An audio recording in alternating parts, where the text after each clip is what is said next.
Oke, Assalamualaikum warahmatullahi wabarakatuh. Adik-adik, hari ini kita akan melanjutkan pembahasan kita. Di pertemuan keempat ini kita akan membahas tentang strategi in situ. Jadi, strategi in situ merupakan konservasi yang dilakukan kepada hewan atau tumbuhan pada habitat atau tempat alaminya. Yang membedakan dengan ex situ apa? Kalau ex situ itu konservasi itu dilakukan di luar habitat alaminya. Tapi hari ini kita akan bahas tentang konservasi in situ. Jadi konservasi in situ yang ada di Indonesia itu dilakukan dengan cara apa saja? Itu bisa dengan mendirikan cagar alam, taman nasional maupun suaka marga satwa.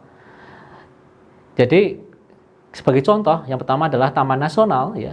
Taman nasional itu merupakan kawasan konservasi alam dengan ciri khas tertentu, baik itu ada di daratan maupun di perairan. Sebagai contoh adalah Taman Nasional Ujung Kulon. Kalau di Jogja itu ada Taman Nasional Gunung Merapi.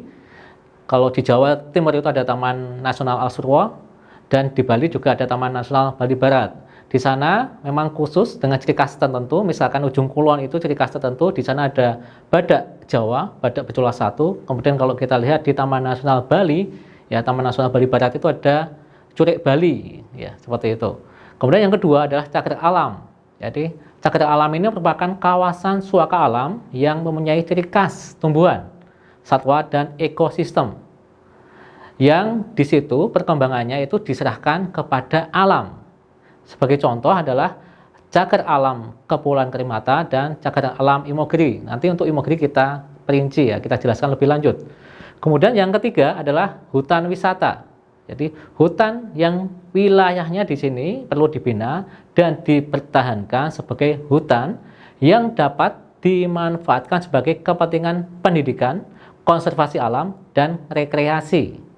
Contohnya adalah hutan pinus ya, dekat kita ya, hutan pinus Imogiri itu. Kemudian di pantai selatan juga ada hutan mangrove ya, hutan mangrove Baros. Dan yang ke barat itu ada hutan pinus di Keragilan Magelang. Kemudian yang keempat dari bentuk in situ adalah taman laut. Ini melindungi plasma nutfah lautan. Kemudian yang kelima adalah hutan lindung, itu melindungi lahan ya agar tidak tererosi ya, dan untuk mengatur tata air. Itu 5 contoh untuk konservasi in situ. Tadi kita jelaskan ada cagar alam Imogiri. Cagar alam Imogiri itu hanya sekitar 13 kilo dari kampus 4 UAD ya, cukup dekat dengan kita ya. Jadi di sana itu sebagai penyangga juga, sebagai penyangga ekosistem penyangga dari makam Raja-Raja Mataram di Imogiri.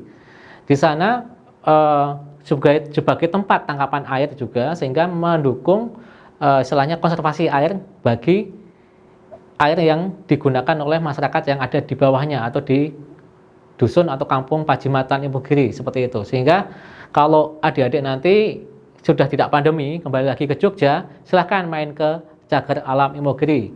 Kemudian kalau taman nasional yang dekat dengan kita itu ada Taman Nasional Gunung Merapi ya, sekitar 30 km dari kampus 4 ini ya. Di sana dilindungi ya, jelas ya, burung Garuda atau elang Jawa ya. Elang Jawa itu adalah burung Garuda Pancasila. Di situ ekosistemnya juga khusus ya, Taman Nasional Gunung Merapi. Sehingga sebetulnya kalau kita mengkaji tentang konservasi in situ, dekat dengan kampus 4 UAD itu ada 2, yaitu cagar alam Imogiri dan Taman Nasional Gunung Merapi.